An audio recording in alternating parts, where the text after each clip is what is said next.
Apakah ada orang ngomong sama jin? Ada. Ada. Ini bahasanya, bahasa jin. Bismillahirrahmanirrahim. Zakat buki ajin kau ada kunjim. Mungkin ada kajian. Itu bahasa jin. Wah. Makanya si Mama Gufron ini kok dengan pedenya bahwa dia bisa ngobrol dengan para jin ya. Ternyata ada ulama yang membenarkan tingkahnya si Mama Gufron ini. Memang Buya Yahya pernah mengatakan bahwa ada manusia yang bisa ngobrol dengan jin. Manusia yang bisa berjumpa dengan jin. Tapi apakah manusia itu adalah Mama Gufron?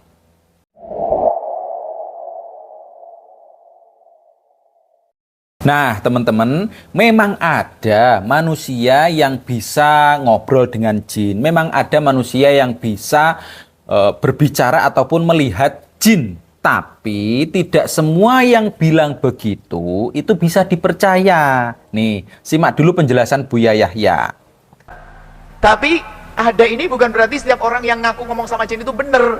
Kalau model-model pendusta yang ngomong bisa ngaku ngomong sama jin. Tapi ada orang ngobrol dengan jin. Ada orang yang jadi gurunya jin, Syekh Yasin Al-Fadani. Bahkan pada zaman Nabi pun belajar dari jin ada. Ada. Jadi orang mengajari jin ada. Dan obrol dengan jin ada. Tuh, memang ada ya teman-teman ya. Dulu di zaman Nabi itu memang ada manusia atau orang yang bisa ngobrol dengan jin. Manusia yang ngaji atau bukan ngaji sih, belajar dari jin itu ada di zaman Nabi. Tapi ya bukan berarti zaman sekarang ini Mama Gufron bisa sesuka hati ngomong bahwa dia bisa ngomong dengan jin, bahwa dia tahu bahasanya jin. Nah itu jangan sesuka hatilah bilang seperti itu.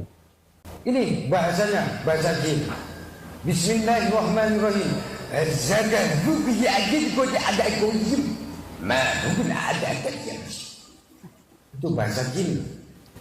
Saya sampai detik ini pun juga susah untuk mempercayai Mama Gufron ini bisa bicara dengan jin ataupun bisa memerintah malaikat dan sebagainya. Karena apa? Karena sangat sulit dipercayai obrolan ataupun pembicaraan perkataan Mama Gufron yang seperti itu. Bahkan muridnya atau pengikutnya pun saya yakin tidak akan mampu untuk seperti Mama Gufron ini. Nggak mampu mempelajari hal itu. Ya, nggak mampu murid-muridnya ini, pengikutnya ini untuk mempelajari bahasa jin ataupun bahasa Suryani yang telah disampaikan oleh Mama Gufron ini. Apalagi dilihat dari gaya bicaranya Mama Gufron. Sangat sulit untuk dipercayai bahwa beliau bisa ngobrol dengan jin. Sangat sulit untuk dipercayai karena gaya bicaranya saja seperti itu. Dan ini juga seperti yang dijelaskan oleh Buya Yahya, sama persis dengan apa yang disampaikan oleh Buya Yahya. Cuman tidak semua orang yang ngaku ngomong sama jin itu benar.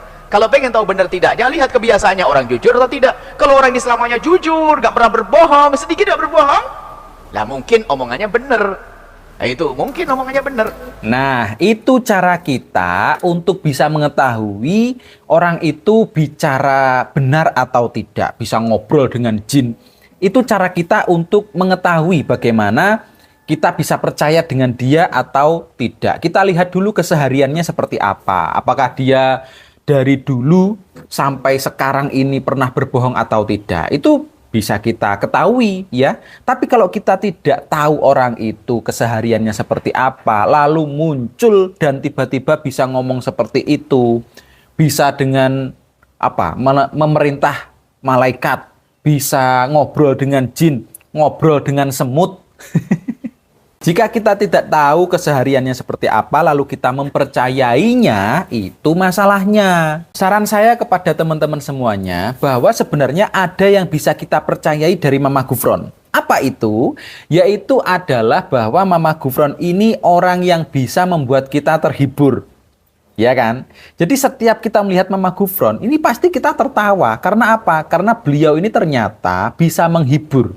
Entah itu dia beneran bisa ngobrol dengan semut atau tidak, bisa ngomong dengan jin atau tidak. Yang pasti sesuatu yang bisa kita percaya hanyalah Mama Gufron bisa membuat kita terhibur. Kita selalu tertawa jika melihat Mama Gufron ini ngomong. Bahasa semut.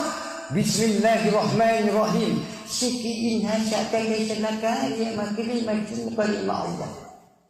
Itu bahasa semut.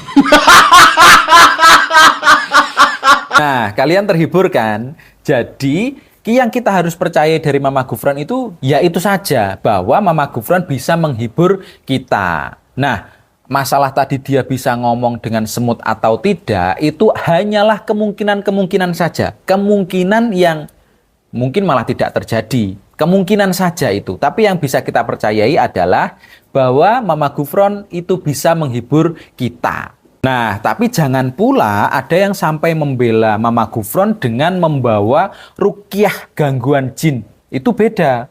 Kalau ruqyah ini memang sudah ada sejak zaman Nabi. Nggak percaya? Simak nih. Ruqyah adalah hak. Ruqyah itu sederhana. Ada dikumpulkan sama anak-anak ruqyahnya Nabi, kumpulan dari hadits Riyadhus Shalihin. Sampai mengatakan hadhi turbatu ardina wariku ba'dina. Nabi minta begini, ya syafi ishfi, mendoakan minta kepada Allah agar didoakan disebutkan. Kemudian diantaranya baca surat Al-Fatihah.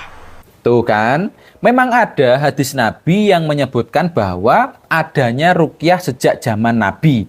Dan metode itu dipakai dengan menggunakan semacam bacaan-bacaan di dalam Al-Quran, ya seperti Al-Fatihah itu, tetapi tetap minta kesembuhannya kepada Allah, bukan kepada tukang ruqyah, ya, bukan oknum-oknum itu, bukan. Dan ruqyah ini juga diperbolehkan juga. Nah, ada kisah di mana di zaman Nabi itu ruqyah ini dipakai untuk menyembuhkan orang menggunakan surat Al-Fatihah, ya, menggunakan surat Al-Fatihah untuk menyembuhkan seseorang. Dan ini memang diperbolehkan.